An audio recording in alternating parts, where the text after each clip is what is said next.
Bank mom's epic misfire. A mom storms into a busy bank with her two overly loud kids in tow. The kids are on the verge of going full chaos mode. The mom? One nerve away from snapping.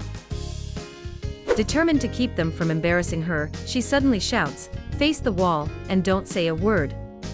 Everyone freezes. But here's the twist, it's not just the kids who obey her. Every single customer turns to the wall, silent as statues. The mom's jaw on the floor. The kids whispering, "Wait, what?" And the customers utterly baffled, yet somehow they comply.